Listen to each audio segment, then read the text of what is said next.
My name is Dr. Ian Storch. I'm a board-certified gastroenterologist and osteopathic physician, and you are listening to DO or Do Not. If you are interested in joining our team or have suggestions or comments, please contact us at doordonotpodcast.com. Share our link with your friends and like us on Apple Podcasts, Facebook, Twitter, and Instagram. We hope you enjoy this episode. Hello, my name is Brooke Pillegi, OMS 2 at the Alabama College of Osteopathic Medicine, and you are listening to DO or Do Not. In April of 2022, the American Association of Colleges of Osteopathic Medicine, otherwise known as AACOM, graciously invited the DO or Do Not podcast to attend their national meeting, Educating Leaders Conference in Denver, Colorado. Our two producers, myself, as well as Lerone Cark, who is an OMS 2 at the New York Institute of Technology College of Osteopathic Medicine, as well as Ben Berg, our pre-medical student liaison, attended the conference to continue our mission of promoting awareness of osteopathic medicine by interviewing leaders in the field.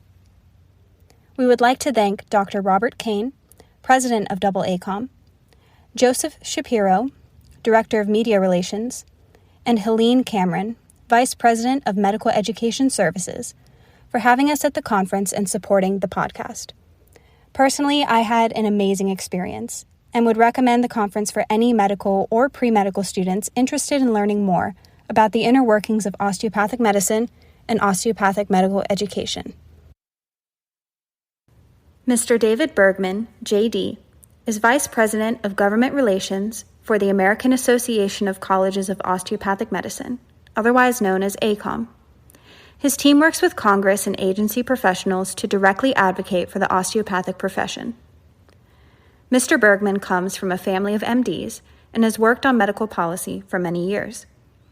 Upon learning of osteopathic medicine, he quickly embraced the osteopathic profession and what it stands for. In this episode, Mr. Bergman discusses the contributions that he and his AACOM team have made on behalf of DOs and his goals for the future. For any listeners interested in becoming more involved in AACOM, medical policy, or advocacy, this episode is a must-listen that we are sure you will enjoy. Welcome to the Do or Do Not podcast. Today we have Mr. David Bergman. Thank you for coming in today and speaking with us. You're most welcome. Thank you for having me. Yeah, we're really happy to have you. Can you tell us a little bit about your role as the head of government relations for AACOM? Sure. As the VP of Government Relations, I lead the AACOM department that represents osteopathic medical education community before Congress and the administration. So my role really is to serve as a conductor. I bring together all the resources that we have as an organization, and I focus them on our strategic priorities. Our resources include an internal team of staff professionals who lobby for the profession, external lobbyists, and a grassroots advocacy program that tries to align all of the interests of our communities, our members, our comms, our students, as the voice for the profession. I'm really happy to know that there are people on Capitol Hill that are advocating for DOs. That's awesome. And so I just was wondering, what was your understanding of what makes a DO prior to this role that you have today, and how has that kind of changed since you've taken this role at AACOM? Sure. I have some experience in a family of MDs, so I'm familiar with healthcare practitioners. And because I worked in the healthcare policy space for 20 years, I kind of have an understanding that DOs exist and essentially are treated as licensed physicians, but I never really understood the differences. And it wasn't until I joined AACOM that had more clarity on that body, mind, spirit approach of the DOs and that commitment to how structure impacts functions. Yeah. And really, I've been really impressed with, I think that the character of DOs is a little bit different for MDs, and that there's a lot more focus on serving underserved communities, that primary care, and really that hands-on treatment. So I see more compassion, and this is, as someone coming from an MD family, been very impressed with the profession. I'm glad that the profession has impressed you. It certainly made an impression on me, and that's why I applied DO. So I've been fortunate enough to be around a lot of smart DOs who educate me me about these differences. Actually, it's one thing to hear it, and it's another thing to experience it. And I'd say I've had the opportunity to have both of those in this new role. What do you do to work on behalf of DOs? So our team works directly with Congress and the administration to be the voice of the osteopathic medical education community.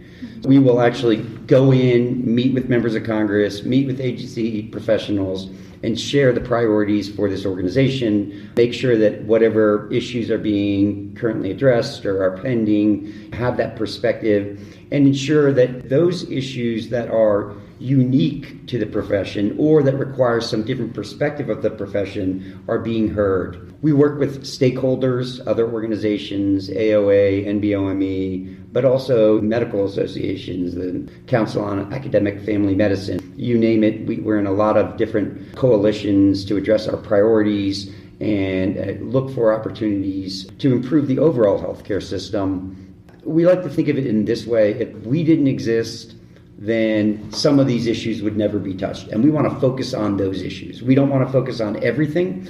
We don't have the resources to be everything to everyone, but we want to make sure that if AACOM wasn't involved, certain things would not happen, and that's where we should spend our time and energy. And then we want to build on those with areas where, yes, there are other groups involved, yes, there's a synergy that we can work together on to be more effective, but there are some unique aspects of that actually do align with our priorities, and we want to make sure those issues are heard and prioritized within those policies.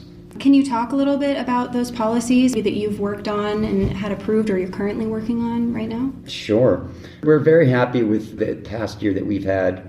I think that one issue I would highlight, and I think it's our most recent significant success, is getting language in recent omnibus appropriations report that essentially prioritizes more osteopathic research at the National Institute of Health. So this has been a priority for us. We know that currently, osteopathic medical schools receive $58 million a year in NIH funding.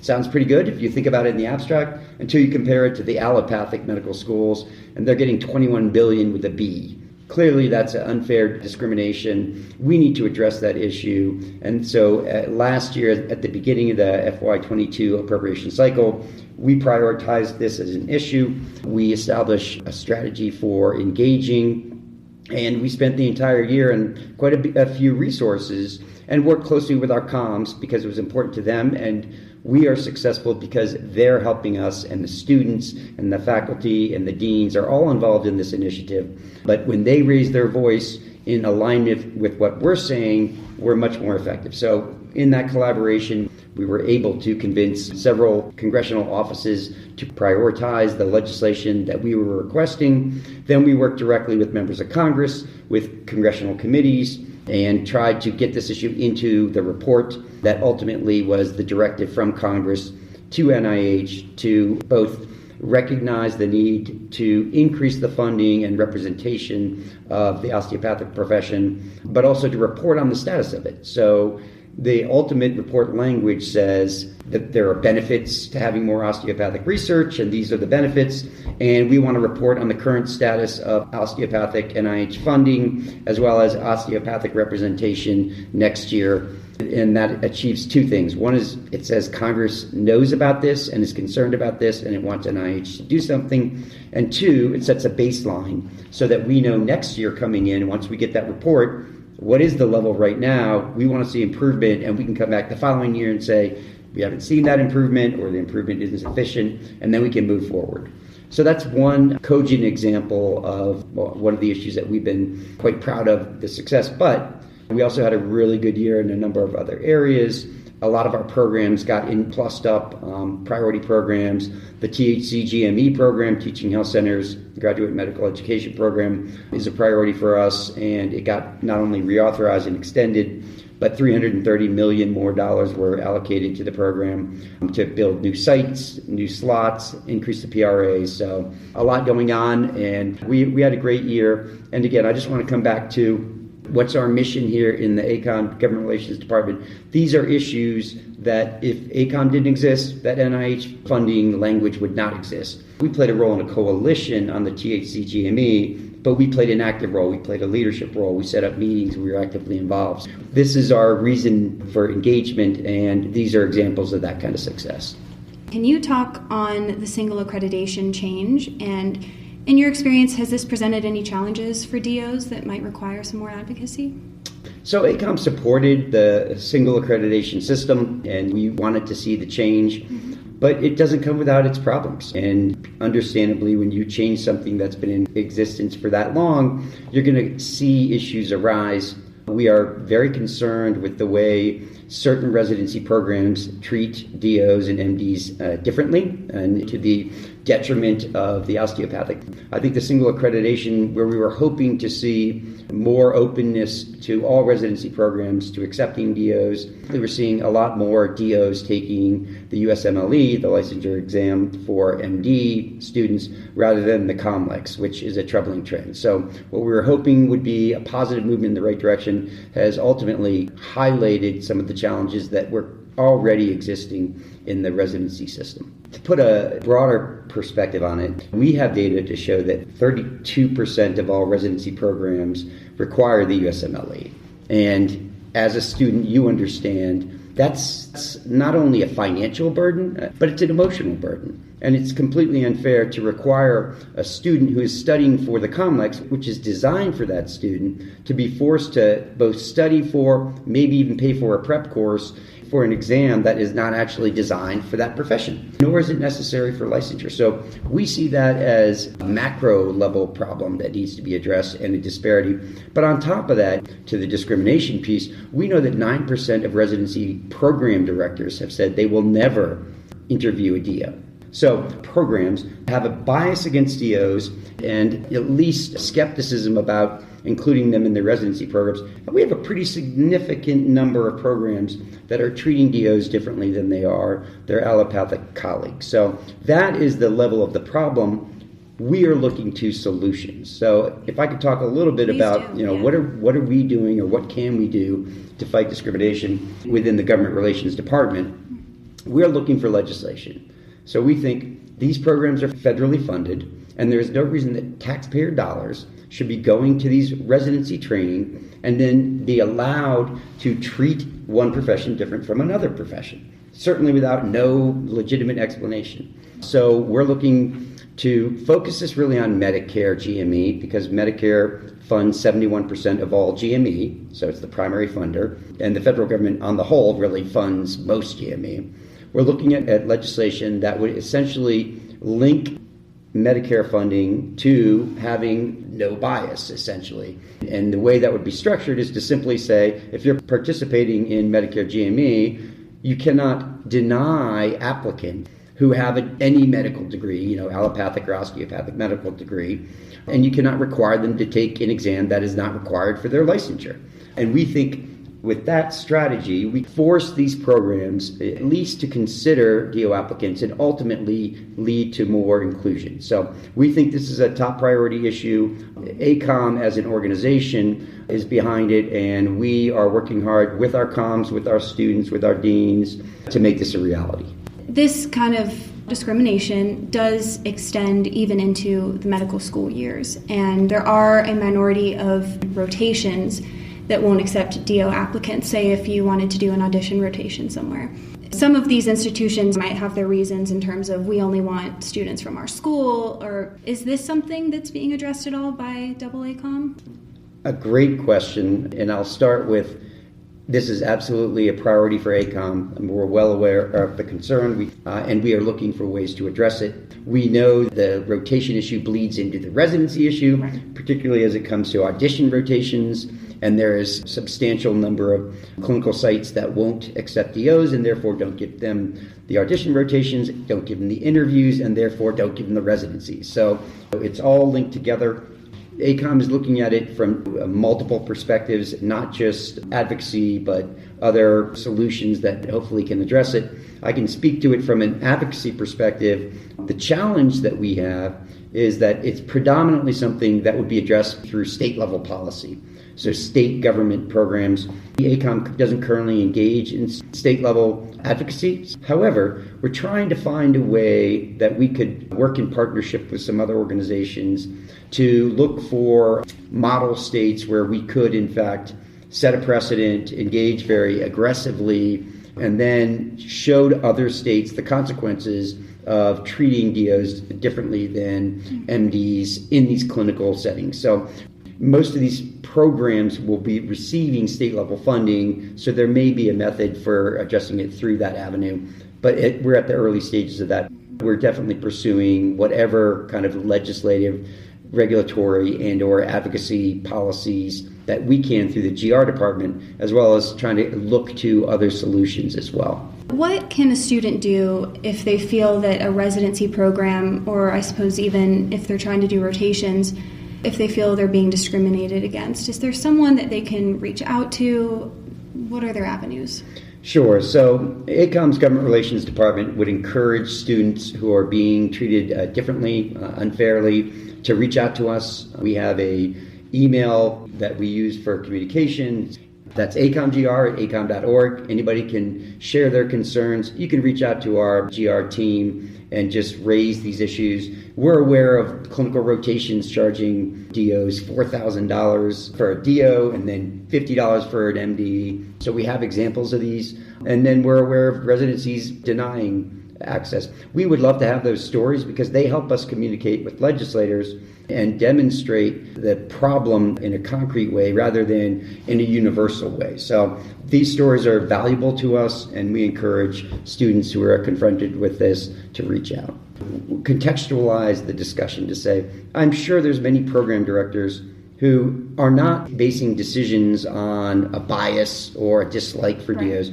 It's a lack of understanding, a lack of familiarity. I mean, if I'm a program director and I've had MD students coming through my program and I just am not familiar with DOs or I'm not familiar with the COMLEX, it might be natural to say, I don't have a problem with them, I just don't understand them, I don't know how to compare them. So we're not assuming ill intent on anyone's part. And consequently, we do think education is a piece of this puzzle. The challenge is that educating program by program doesn't always work, and we know that has occurred, and we know that there have been programs that have changed their mind. We're looking at the big picture. There's a need for a more legislative solution.